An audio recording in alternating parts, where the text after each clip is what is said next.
श्री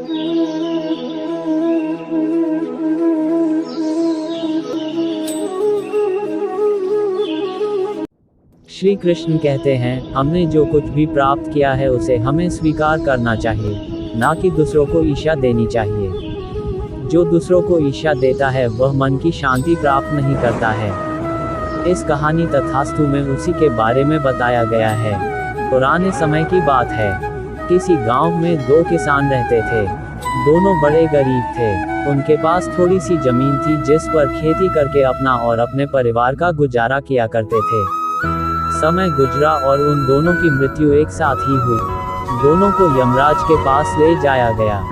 यमराज ने पूछा, बताओ कि तुम्हारे इस जीवन में क्या कमी थी? तुम्हें क्या चाहिए और तुम्हें क्या बनाकर पुनः इस संसार में भेजा जाए? पहला किसान क्रोध से बोला, प्रभु, आपने इस जन्म में मुझे बहुत ही घटिया जिंदगी दी, कुछ भी नहीं दिया मुझे।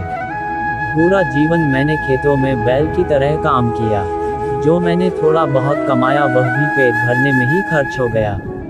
ना तो मैंने और न ही मेरे परिवार ने अच्छे वस्त्र पहने और न ही अच्छा खाना खाया। यह सुनकर यमराज कुछ समय मौन रहे, फिर वह पुनः बोले, तो बताओ अब तुम क्या चाहते हो? इस पर किसान बोला, कुछ ऐसा कीजिए कि मेरे चारों ओर से पैसे बरसे परंतु मुझे किसी को कुछ न देना पड़े। प्रभु बोले, तथास्तु। यमराज ने दूसरे किसान से पूछा, तुम्हारी क्या इच्छा है? क्या तुम्हें भी मुझसे शिकायत है? किसान बोला, नहीं महाराज, आपसे मैं क्या मांगूं? आपने तो मुझे सब कुछ दिया है, 2 हाथ, 2 पैर, अन्न उपजाने के लिए जमीन, भूख दूर करने के लिए भोजन, तन ढकने के लिए पर्याप्त मात्रा में वस्त्र। सिर्फ एक कमी लगी मुझे अपने जीवन में कि सीमित मात्रा में अन्न धन होने के कारण मैं अपने द्वार पर आए भरखे और जरूरतमंद लोगों की सहायता नहीं कर सका। कुछ ऐसा कीजिए कि अब जो मिले तो सुपात्रों की खूब मन से सेवा सहायता कर सकूं। पहला किसान की जिसने अपने चारों ओर धन की और किसी को कुछ ना देने की कामना की थी, वह उस गांव का सबसे बड़ा भिखारी बना। हर कोई उसकी झोली में धन डालता किंतु उसे किसी को कुछ भी न देना पड़ता। दूसरा किसान उस गांव का बड़ा धनी एवं धर्मात्मा व्यक्ति बना। कोई भी उसके द्वार से खाली नहीं जाते। वह सबकी तन मन धन से सहायता किया करता।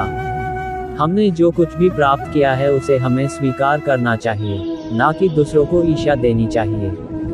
जो दूसरों को ईर्ष्या देता है वह मन की शांति प्राप्त नहीं करता है।